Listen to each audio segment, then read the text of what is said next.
एक दिन किसान को गांव के कुआं में एक सोने का मटका मिलता है। किसान मटका को घर ले आता है और मटका को जमीन पर रखकर आराम करने लगता है। तभी कबूतर आकर अपने अंडे मटके में डाल देता है। कुछ ही देर में अंडे सोने के बन जाते हैं। किसान हैरान रह जाता है। फिर किसान घड़ा और सोने के अंडों को अपने पास रखकर सो जाता है। रात में कबूतर सोते हुए अचानक घड़े में गिर जाता है और जब किसान सुबह देखता है तो हजारों कबूतर मटके से बाहर निकल रहे होते हैं। किसान खेत में देखता है तो कबूतर सारी फसल खा जाते हैं। किसान तुरंत समझ जाता है और मटके को लेकर कुएं की तरफ भागता है और मटका को कुएं में फेंक देता है और सब पहले जैसा हो जाता है। फिर भी किसान रोने लगता है क्योंकि लाइक सब्सक्राइब नहीं किया। ये कहानी आपके जीने की सोच बदल देगी।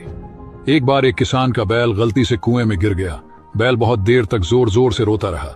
किसान भी उसकी आवाज सुन रहा था और सोच रहा था कि अब क्या करे। आखिरकार उसने तय किया कि बैल बूढ़ा हो चुका है, इसलिए उसे बचाने का कोई फायदा नहीं है।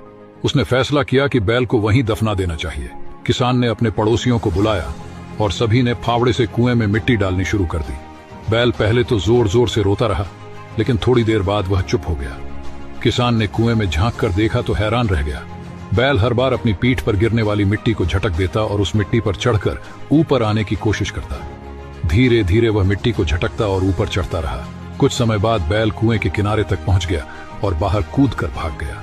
जीवन में भी कई बार लोग हमारे ऊपर आलोचनाओं और नकारात्मकता की मिट्टी फेंकते हैं, लेकिन हमें इनसे घबराने की बजाय इन्हें अपनी सफलता की सीढ़ी बनाकर धैर्य और सकारात्मकता के साथ आगे बढ़ते रहना चाहिए। रामू एक ईमानदार किसान था। अपने खेतों में मेहनत से काम करता था। उसके दोस्त श्यामू ने उसे शहर की एक कंपनी के बारे में बताया जो किसानों से उनकी फसलें खरीदती और अच्छा मुनाफा देती है। रामू लालच में आकर अपनी फसलें बेचकर शहर चला गया, लेकिन वहां जाकर उसे पता चला कि वो कंपनी धोखेबाज थी और उसने कई किसानों को ठगा था। रामू को भारी नुकसान हुआ। रामू ने अपनी गलती से सीखा कि सच्चाई और मेहनत का कोई विकल्प नहीं है। वो वापस गाँव लौटा और फिर से मेहनत करना शुरू किया। इस बार किसी के बहकावे में नहीं आया। इस कहानी से हमें यह सीख मिलती है कि सच्चाई और मेहनत से ही सफलता मिलती है। धोखेबाज दुनिया में सावधान रहना चाहिए और लालच से बचना चाहिए।